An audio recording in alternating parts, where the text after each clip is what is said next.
عالمی نظام خلافت دنیا کی تقدیر مبرم ہے، ہو کر رہے گی۔ الملحمۃ العظمیٰ، تاریخ انسانی کی عظیم ترین جنگ۔ Not agree to a potential nuclear deal, that it would be very dangerous for them. What specifically Well, they did you can't have a mean? nuclear weapon. Did you mean military action, though, if they don't agree? Oh, if necessary? Absolutely. Yeah. Iran has unveiled its third missile city, sending chilling warning to the US and Israel.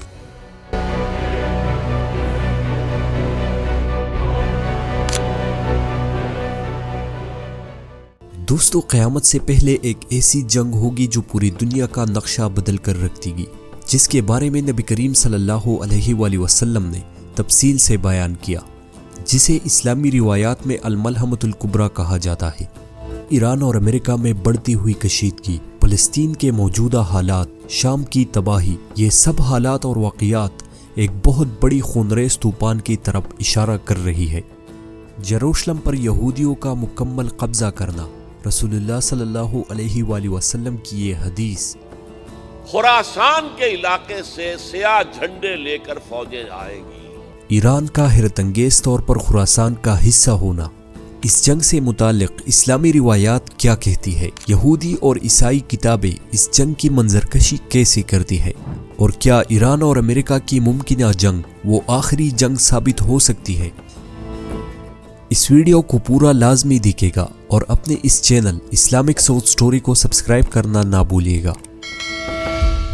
حضرت ابو ہریرہ رضی اللہ تعالیٰ عنہ سے روایت ہے کہ رسول اللہ صلی اللہ علیہ وآلہ وسلم نے فرمایا، قیامت سے پہلے روم یعنی مغربی طاقتیں اور مسلمان ایک زبردست جنگ لڑیں گے، اور یہ ایک عظیم معرکہ ہوگا۔ یہ جنگ مشرق وسطیٰ کے میدانوں میں لڑی جائے گی اور اس میں بے شمار لوگ مارے جائیں گے۔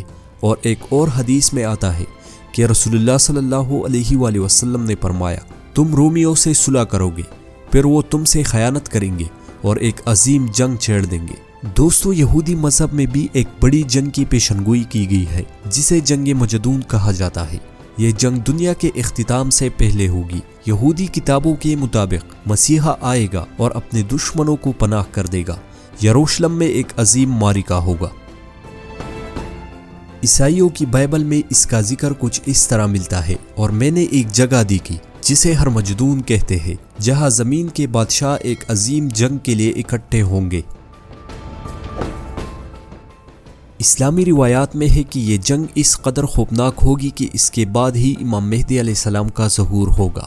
حدیث میں آتا ہے، جب مسلمانوں کی فوجیں دمشق کے قریب ہوگی اور قیامت کی بڑی نشانیاں ظاہر ہوگی، تب امام مہدی علیہ السلام کا ظہور ہوگا۔ اور پھر حدیث میں آتا ہے کہ خراسان سے سیاہ جھنڈے نکلیں گے، جن کا رخ کوئی موڑ نہیں سکے گا، جن کو کوئی پیچھے پھیر نہیں سکے گا، یہاں تک کہ وہ سیاہ جھنڈے یروشلم میں جا کے نصب کر دیے جائیں گے۔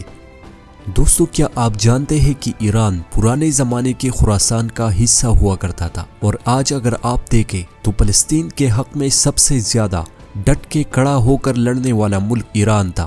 دوستو، اسی وجہ سے ایران پر اسرائیل اور امریکہ مل کر ایک بہت بڑے حملے کی پلاننگ کر چکے ہیں، اور ان دونوں ممالک کا سب سے بڑا ہدف ایران کا ایٹمی پروگرام ہے۔ جنگ کی یہ کشیدگی اتنی حد تک بڑھ چکی ہے کہ امریکہ نے اپنے سب سے خطرناک اسٹریٹجک بامبرز ایران کے قریب ہوائی اڈوں پر کھڑے کر دیے ہیں، جبکہ دوسری جانب ایران بھی ایک بڑی جنگ کی تیاری کر چکا ہے۔ ایران نے انڈر گراؤنڈ میزائل سٹیز دکھا کر امریکہ کو وارن کیا ہے کہ وہ حملہ کرنے سے پہلے 100 بار سوچے۔ دوستو، صہیونی ریاست اسرائیل نے بھی غزہ میں کچھ مہینوں کی جنگ بندی کے بعد پھر سے صہیونی فوج کی بمباری جاری ہے۔ دوستو، روایات میں ہے کہ جب یہ جنگ اپنے عروج پر ہوگی تو دجال بھی نمودار ہوگا اور پوری دنیا کو فریب میں مبتلا کر دے گا۔ تب حضرت عیسیٰ علیہ السلام کا نزول ہوگا، جیسا کہ حدیث میں آتا ہے۔ پھر ابن مریم دمشق کے مشرق سفید مینار کے پاس اتریں گے، ان کے ہاتھ 2 فرشتوں کے پروں پر ہوں گے۔ حضرت عیسیٰ علیہ السلام آئیں گے اور دجال کو قتل کریں گے، اور اس کے بعد ایک نئی عالمی اسلامی حکومت قائم ہوگی۔ دوستو، دنیا میں بڑھتی ہوئی کشیدگیاں، مغربی اور مسلم ممالک کے درمیان تنازعات، مشرق وسطی میں مسلسل بگڑتے حالات، بڑی طاقتوں کا آپس میں تصادم، یہ سب علامات کیا ہمیں اس جنگ کے قریب ہونے کا اشارہ دے رہی ہے؟ کمنٹ سیکشن میں اپنے قیمتی رائے کا اظہار ضرور کیجیے گا اور اپنے اس چینل اسلامک سوچ سٹوری کو سبسکرائب کرنا نہ بھولیے گا۔